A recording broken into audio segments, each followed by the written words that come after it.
فاجعلنا من الأخيار.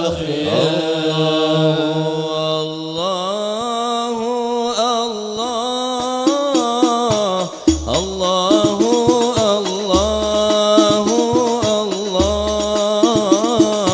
الله الله الله ربي فاجعلنا من الأخيار.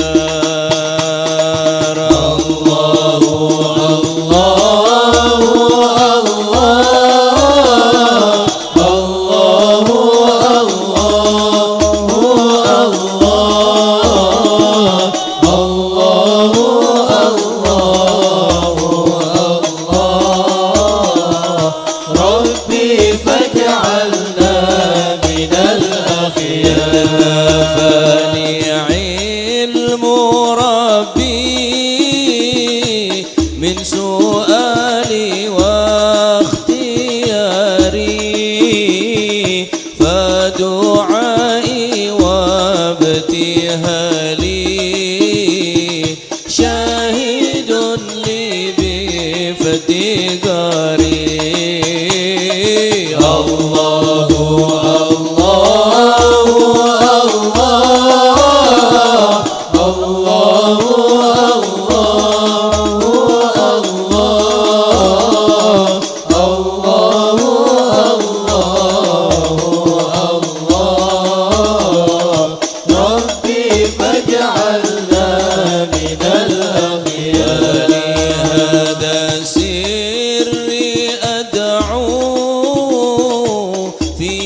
يساري وعسري أنا عبد صار فخري ضمن فقري واضطراري. الله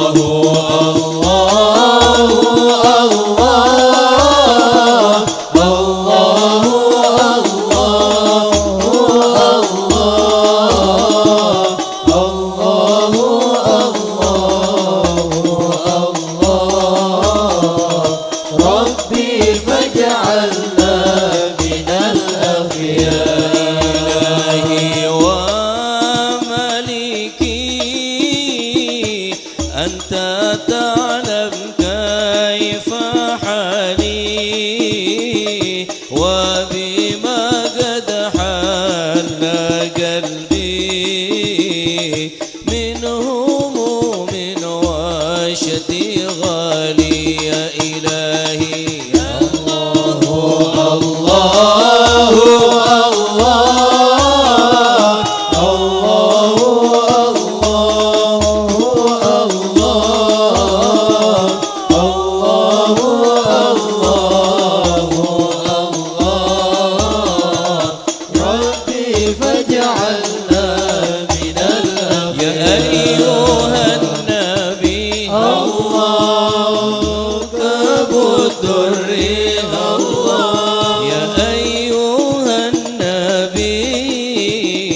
والكوكب الدري أنت إمام الحضرة سلطانها الغيبي أنت إمام الحضرة سلطانها الغيبي.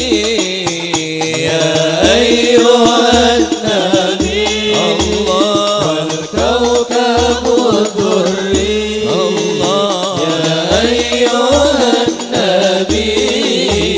والكوكب الدري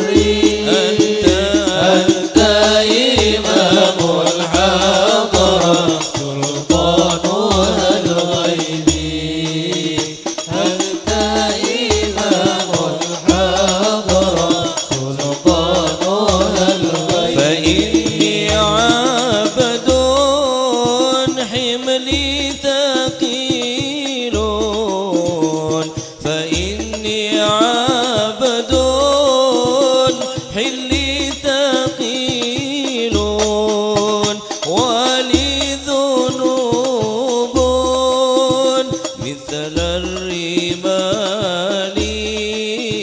ولي ذنوب مثل الرمال يا أيها النبي الله والكوكب الدري يا أيها النبي والكوكب الدري الله أنت إمام الحضرة سلطانها الغيب الله أنت إمام الحضرة سلطانها الغيب وصلي دوما على نبينا وصلي دوما على نبينا طه الممجد بهي الجمال طه الممجد بهي الجليل يا أيها النبي الله والكوكب الدري يا أيها النبي والكوكب الدري أنت إمام الحضرة سلطانها الغيب أنت إمام الحضرة سلطانها الغيب اللهم صل وسلم وبارك عليه اللهم صل وسلم وبارك عليه وعلى آله فحين قرب عن وضع هذا الحبيب على ندي السماوات والأرض ومن فيهن بالترحيب وأمطار الجود الإلهي على أهل الوجود تسج وألسنة الملائكة بالتبشير للعالمين تعج سبحان الله الحمد لله ولا إله إلا الله الله أكبر سبحان الله الحمد لله ولا إله إلا الله الله أكبر سبحان الله الحمد لله ولا إله إلا الله الله أكبر والقدرة كشفت قناع هذا المستور ليبرز نوره كاملا في عالم الظهور نورا فاق كل نور وكذا الحق حكم على من أتم الله عليه النعمة من خواص الأمة يحضر عند وضعه أمة تأنيسا لجنابها المسعود ومشاركة لها في هذا الصماط الممدود وحضرت بتوفيق الله السيدة مريم والسيدة آسيا ومعهما من الهور العين من قسم الله له من الشرف بالقسمة الوافية فأتى الوقت الذي رتب الله على حضوره وجود هذا المولود فانفلق سبل الكمال من النور عن حمود وبرز الحامد المحمود مذعنا لله بالتعظيم والسجود صلى الله صلى الله عليه وسلم صلى الله على محمد صلى الله عليه وسلم اللهم صل على محمد بخشوع حاضرك kanjeng Nabi nang atena أشرق الكون ابتهاجا بوجود المصطفى أحمد ولأهل الكون أنس وسرور قد تجدد يا نبي سلام عليك يا رسول سلام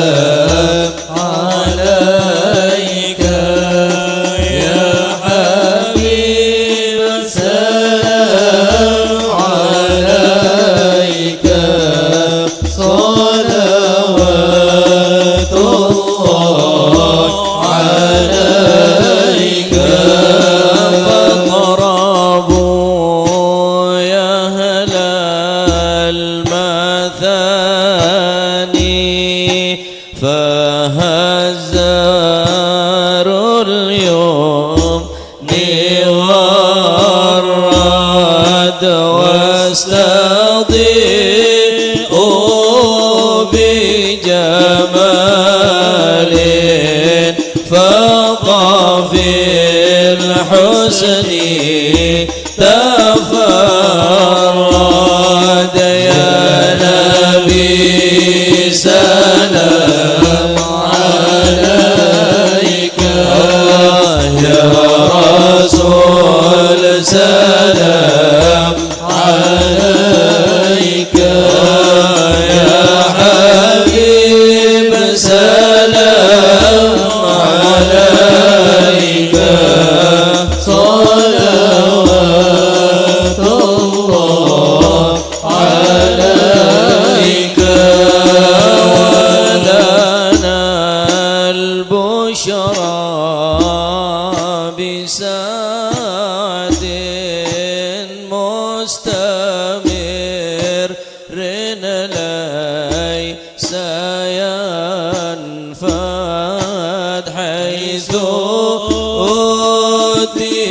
أوتينا طاء جمع الفخر المؤبى يا نبي سلام عليك يا رسول سلام عليك يا حبيب سلام عليك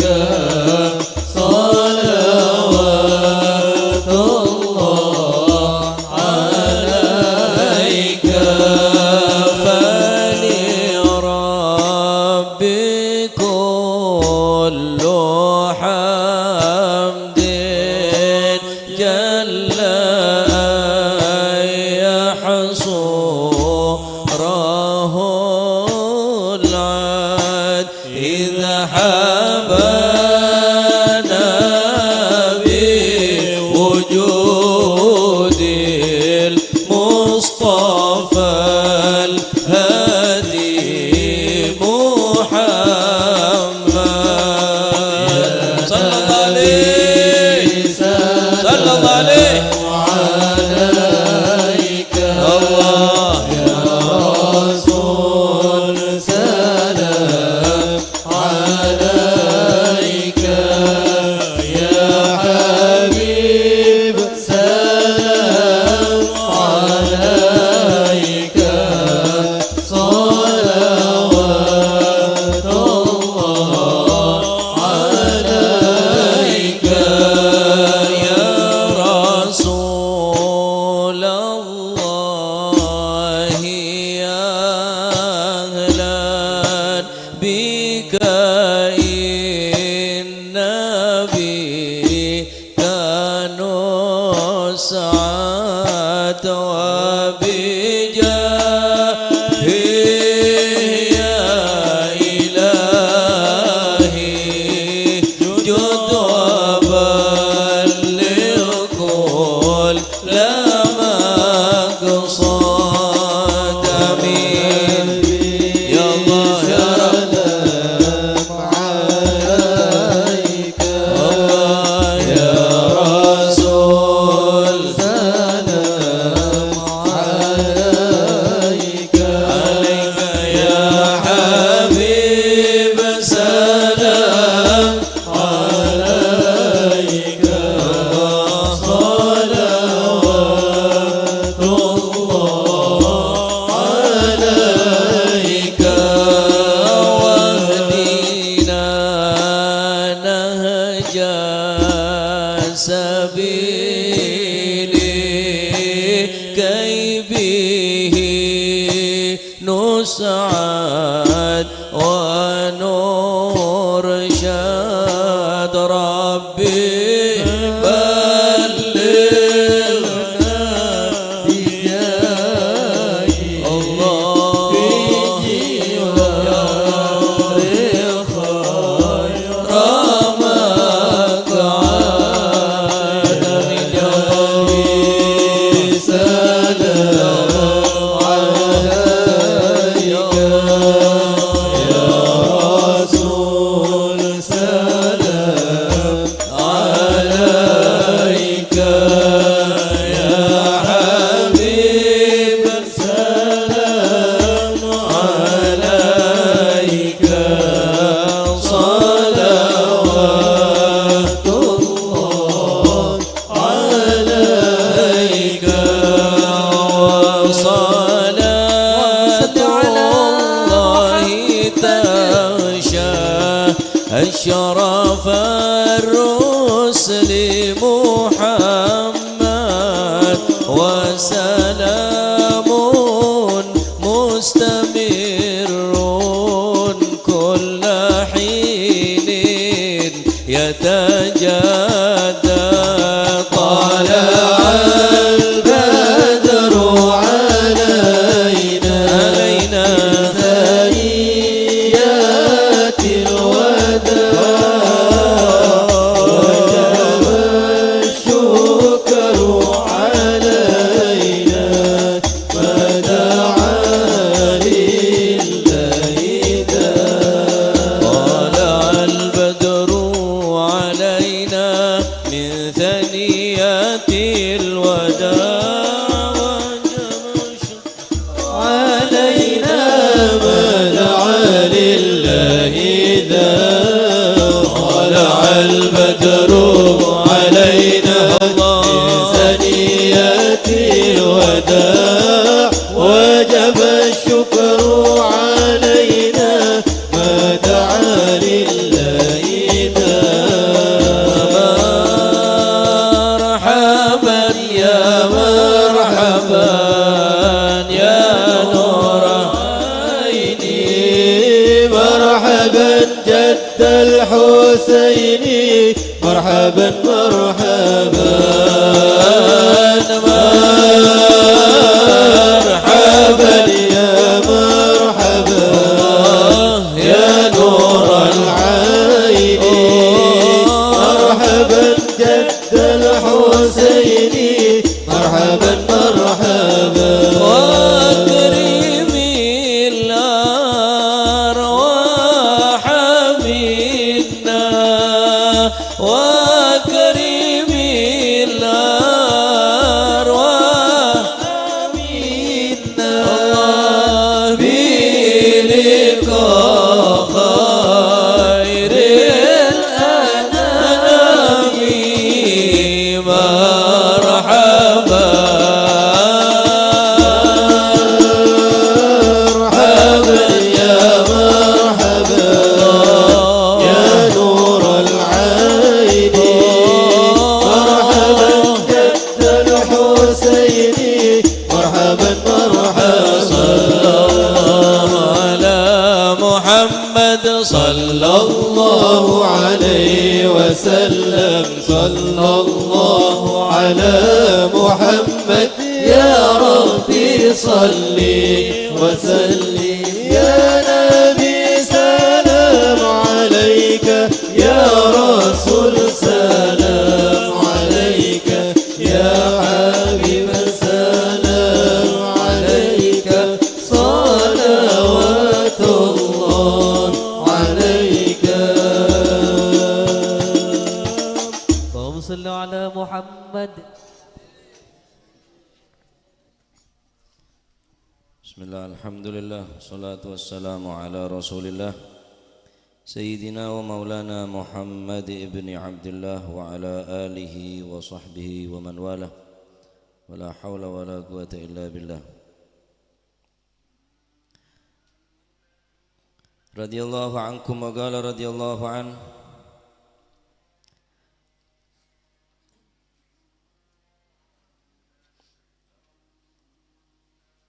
qala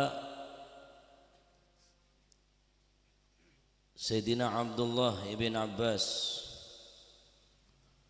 Qala Sayyidina Abbas bin Abdullah bin Abdul Muttalib. Sayyidina Abbas qala Sayyidina Abbas bin Abdul Muttalib radhiyallahu ta'ala anhu wa ardah, wa anta lamma wulidta asyraqatil ardu wa da'at binurikal ufuku fanahnu fi dhalika ad-diya'i wa fin nuri wa subilur rasyadi nahtariku.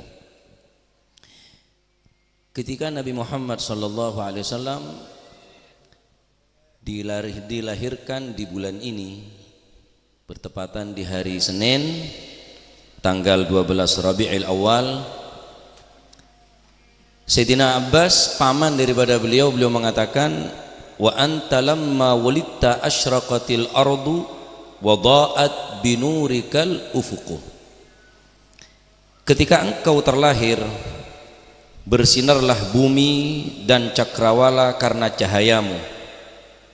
Fanahnu fi dzalika ad-diya'i wa fin nuri wa subilir rasyadi, dan aku, kata beliau, selalu berada di tengah cahaya tadi itu dan jalan di dalam petunjuk yang sangat terang benderang. Menunjukkan bahwa pada saat Nabi SAW lahir, memancarkan cahaya sampai ufuk barat, sampai dari ufuk barat sampai ufuk timur memancarkan cahaya. Malam nikah menjelang sopu, engak-engak siang. Saking teraan cahayana Kanjeng Nabi, memancarkan cahaya Nabi nikah ungkapan daripada paman beliau Sayyidina Abbas bin Abdul Muttalib. Dan aku, kata beliau, berada di dalam cahaya tersebut, dapat membedakan mana jalan yang baik, jalan yang buruk dengan cahaya tersebut. Dan aku mendapatkan hidayah, aku bisa membelah daripada menyingkap daripada tabir-tabir hitam kelam, yakni zaman jahiliyah, dengan cahaya Nabi Muhammad SAW. Ya.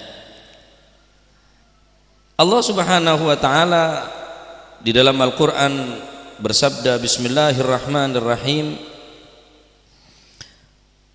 qad ja'akum minallahi nurun wa kitabun mubin. Allah Subhanahu wa taala berfirman, qad ja'akum, telah datang kepada kalian. Nah, Al-Qur'an ini tak kok keliru.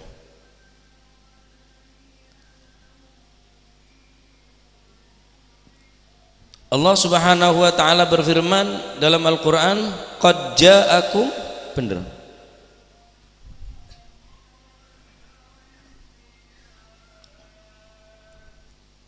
Oh, ya Allah, la ilaha illallah, yahdi binal.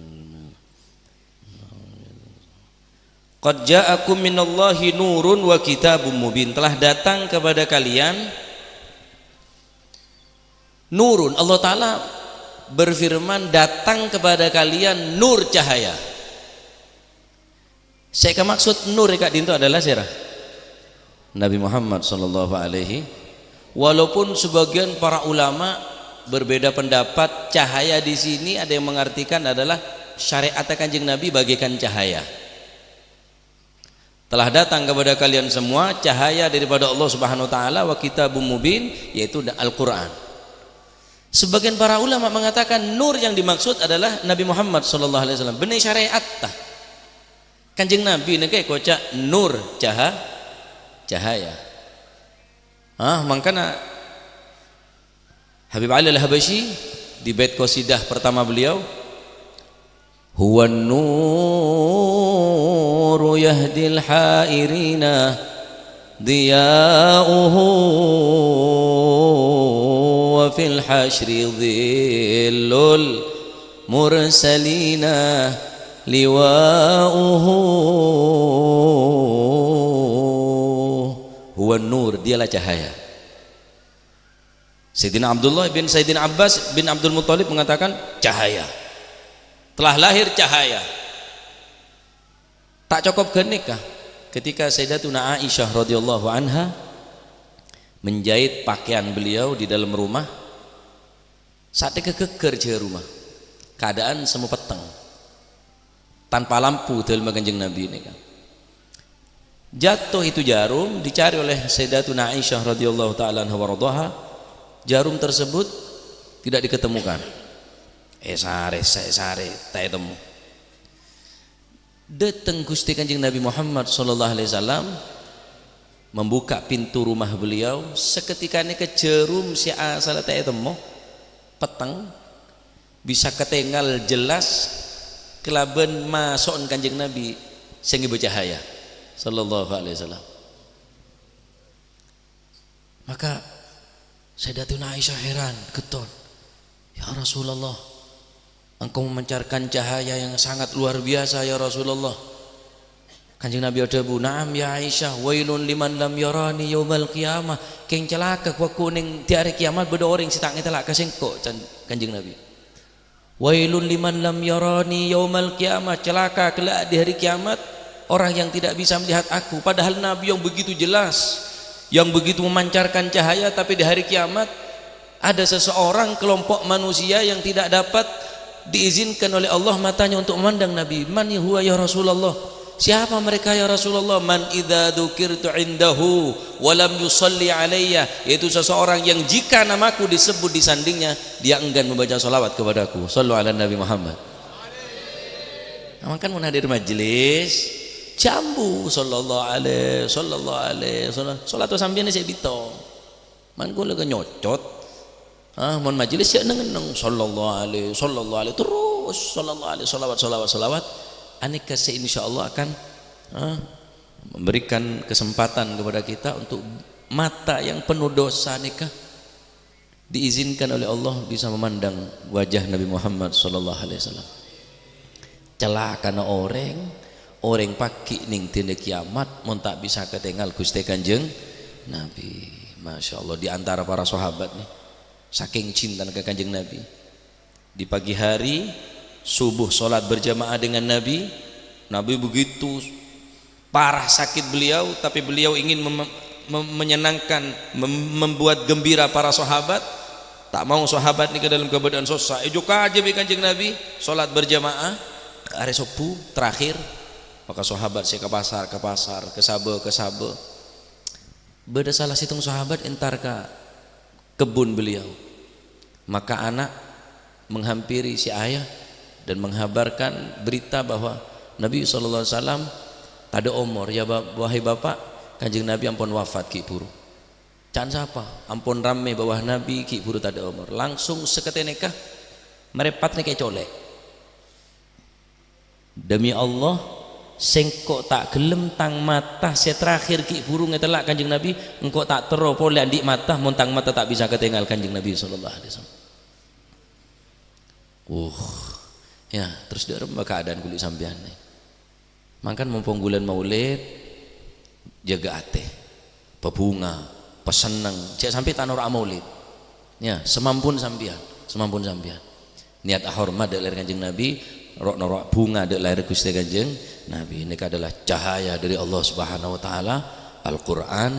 Ini adalah peparing dari Allah Subhanahu wa taala. Semoga kita diberikan cahaya tersebut, dengannya kita bisa berjalan di jalan yang diridhoi oleh Allah Subhanahu wa taala. Amin ya rabbal alamin. Sallallahu alaihi wasallam Muhammad alhamdulillah.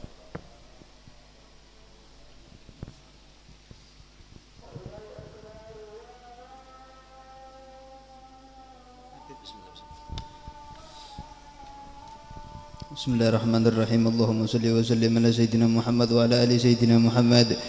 ولما نظم الفكر من دار الأوصاف المحمدية عقودا توجهت إلى الله متوسلا بسيدي وحبيبي محمد صلى الله عليه وسلم أيجعل سعي فيه مشكورا وفعلي فيه محمودا ويكتب عملي في الأعمال المقبولة وتوجهي في التوجهات الخالصات والصلات الموصولة. اللهم يا من إليه تتوجه الآمال فتعود ظافرة، وعلى باب عزته تحط الرحال فتغشاها منه الفيوضات الغامرة. نتوجه إليك بأشرف الوسائل لديك سيد المرسلين عبدك الصادق الأمين سيدنا محمد الذي عمت رسالته العالمين. تصلي وتسلم على تلك الذات الكاملة مستودع أمانتك وحفيظ سرك وحامل راية دعوتك الشاملة، الأب الأكبر المحبوب لك والمخصص بشرف الأفخار في كل موطن من مواطن القرب ومظهر.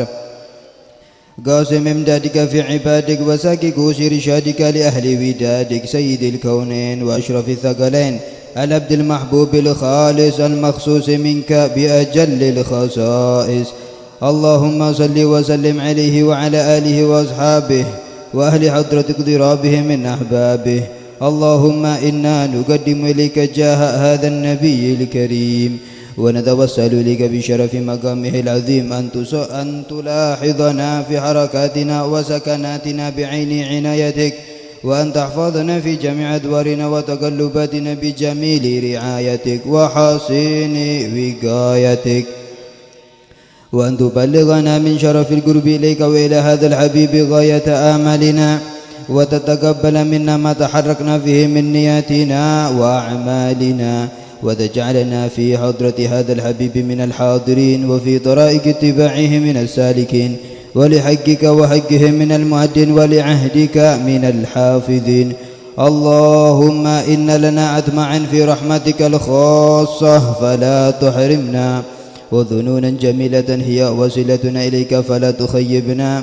آمنا بك وبرسولك وما جاء به من الدين وتوجهنا به إليك مستشفعين أن تقابل المذنب منا بالغفران والمسيء بالإحسان والسائل بما سأل والمؤمل بما أمل وأن تجعلنا ممن نصر هذا الحبيب ووازره وواله وظاهره وعم بركته والشرف بجهده أولادنا ووالدينا وأهل قدرنا ووادينا وجميع المسلمين والمسلمات والمؤمنين والمؤمنات في جميع الجهات وأدم راية الدين القويم في جميع الأقطار منشورة ومعلم الإسلام والإيمان بأهلها معمورة معنى وصورة واكشف لهم كربة المكروب واقضي دين المدين واغفر للمذنبين وتقبل توبة التائبين